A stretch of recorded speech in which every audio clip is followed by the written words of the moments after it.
Hello, true duelists. YGO Strats back at it again with the Why Not Play series. My Vans are gray, thank you very much.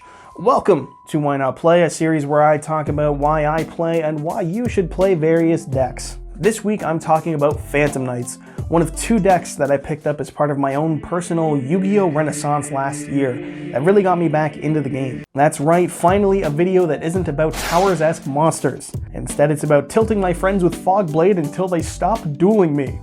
Oops. Phantom Knights is the type of deck you play because you see some crazy boards built online from various Yu-Gi tubers or in ranked duels on Dueling Book or wherever, and then you net deck a build for yourself and your opening hand looks like this,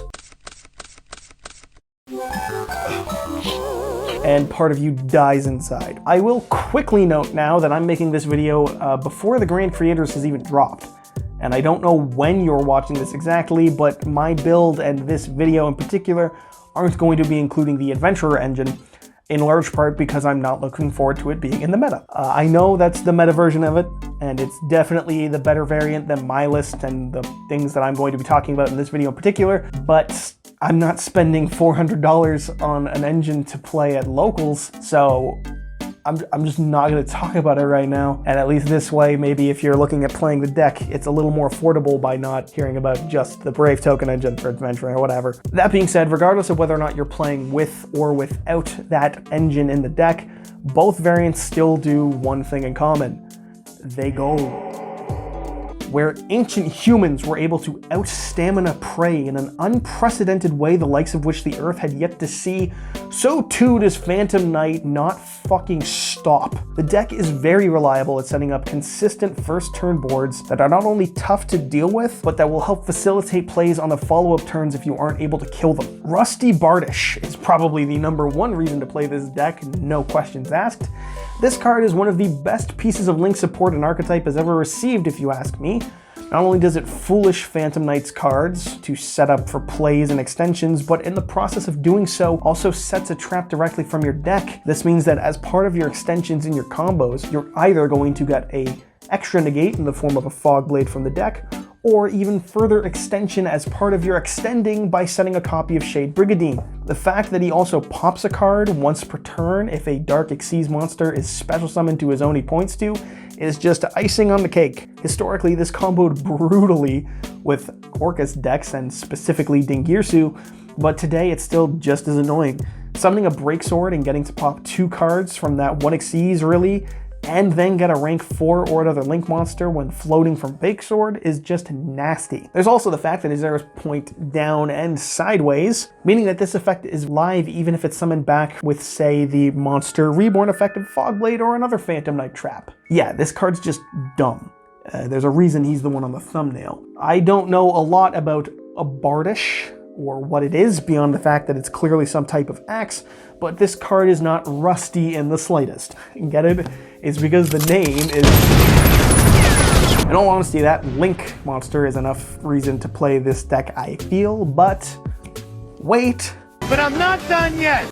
Thanks, Billy. That's right, there is more. The core of the Phantom Knight engine is fantastic. Each of the good ones have an effect in the grave by banishing and an additional effect to help your plays. We've got attack boosting, swarming, searching, foolishing, level manipulation, and best of all, destruction. The level 3s are really the only ones worth mentioning, to the point that I often forget there are level 4 Phantom Knights at all, and even a rank 2? The fuck? Their pool of cards is as deep as their grave after turn 1. If only any of the cards that I had just mentioned were actually, any good. But it's okay because the level 3s pair beautifully with other engines to make for a strong deck.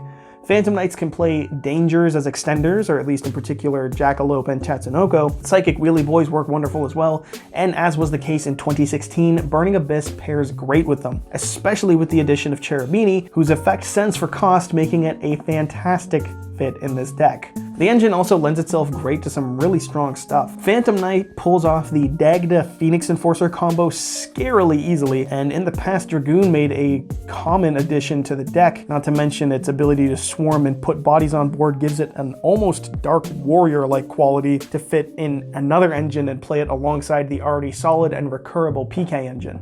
Seriously, if I have not made it clear yet, the traps all having reborn effects, speed spell 2 due to being traps, making it so you can use them on the opponent's turn during their end phase, and then another copy of the same card's reborn effect during your turn for even more shenanigans, and all the 3s make easy leviers, which can help put 2 or more bodies on board to make easy boss monsters, and in the process of doing so, get those PKs back in the grave to use their banishing effects again. It's kind of absurd. Really, what I love about the deck is its versatility, which is native to its own deck. It's not just that you can pivot from a play on a whim if you know DPE is better or worse in a certain matchup. When is DPE bad in a matchup?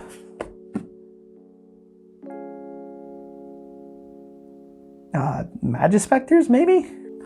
Anyways, regardless, if you're going first, you can set up so that you can make a Dark Rebellion Xyz Dragon for monster negates on your own turn in archetype, which can even combo with a pop paired with Bardish on the opponent's turn using their quick play rank up spells, or you can OTK with Arc Rebellion Xyz Dragon, which gets stupid big.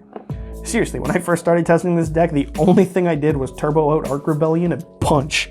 I just wanted to see how big that number could get on the damage infliction screen. The deck can also cater to your preferences with its versatility. You can play Raiders Knight for easy access to the OTK, or maybe you'd prefer Evil Swarm Nightmare for 2 additional disruptions on their turn. Or maybe Time Thief Redoer for just stealing things off their deck and a different form of disruption. There are a lot of options and really no wrong way to go about it. I mean, obviously there's a wrong way to go about it. Don't put in 7 vanilla fusions and then play 0 copies of instant or ready fusion. But I mean, like, if you need that level of advice, there's no easy way to put this. Like, there's no polite way to put it. You're a fucking idiot. That being said, like I joked about at the beginning, bricking with this deck is a very real thing. I love this deck for its recurability, but I also hate it because it runs so many smaller engines to facilitate its plays that I swear I always have at least 1 garnet in my hand, and hands where you open multiple garnets from multiple engines are particularly brutal. Shoutouts to the Burning Abyss monsters and the DPE engine, of course. It also dies hard to cards like Lancia or Abyss Dweller. Dweller even more from me since switching from the Dragoon package to DPE, and there's also the fact that you need to keep track of your resources and the odd lock that the deck might put you into. It's not difficult to play, but it's easy to mismanage. Breaksword does have a dark attribute lock, meaning that if you use its revival effect, you can't make a Zeus or a Levier for the rest of that turn. Something you gotta think about.